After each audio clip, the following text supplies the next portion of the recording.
May nagtanong sa atin kung anong ginagawa natin upang maipasa ang EPS TOEIC exam. At may nagtanong din sa atin kung paano ba mag-apply bilang welder dito sa South Korea.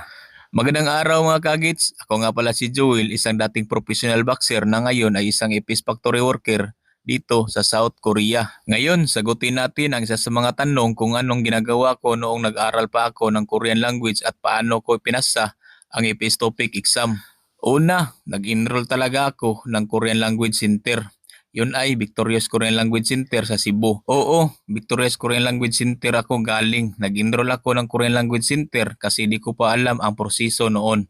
Ay nasa ganon, matulungan tayo kung paano ang proseso lalo na sa registration. Pero kung alam mo na kung paano ang proseso ng registration, ako sa iyo ay wag na kayo mag-enroll ng training center para makalis kayo sa gastos. Pero kung di mo pa alam ang proseso, para sa akin, mas mainam mag-enroll kayo ng Korean Language Center. Maraming Korean Language Center dyan sa Pilipinas, pero piliin nyo talaga yung subok na. Yung marami nang napaalis papunta dito sa South Korea.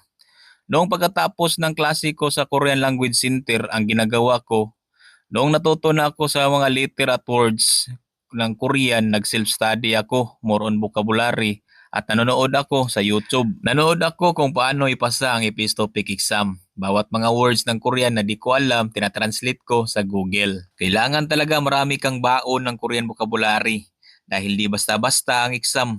Mahirap pag wala kang alam at sayang din ang panahon at bayad sa exam pag di mo may pasa. Dahil isang bisis lang sa isang taon mag-conduct ng exam ang HRD Korea. Yun lang ang ginagawa ko kung paano ko pinasa ang EPS TOEIC exam.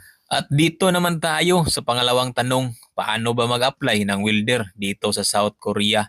Sa totoo lang, di talaga ako welder. Dito lang talaga ako natuto mag-welding sa company na pasukan ko.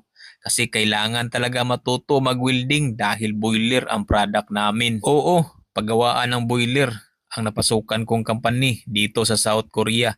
Ganito napakaganda sa South Korea dahil kahit wala kang experience, tanggap ka dito. Basta ipasa mo lang ang EPS TOEIC exam. Pero may mga nakapagtrabaho dito na welder na di na dumaan sa EPS TOEIC exam. Yun ay nasa shipbuilding o paggawaan ng barko. Bali galing sila sa shipbuilding dyan sa Pilipinas at nirecommend lang sila sa kanilang amo at yun ay may humawak sa kanila ng agency. Kung gusto mo makapagtrabaho bilang welder sa shipbuilding dito sa South Korea, subukan nyo mag-apply o magtrabaho sa Hyundai Heavy Industries.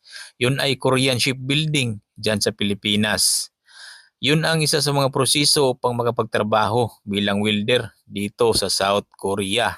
So yun lang mga kagits. Stay safe, God bless and thank you. And peace out.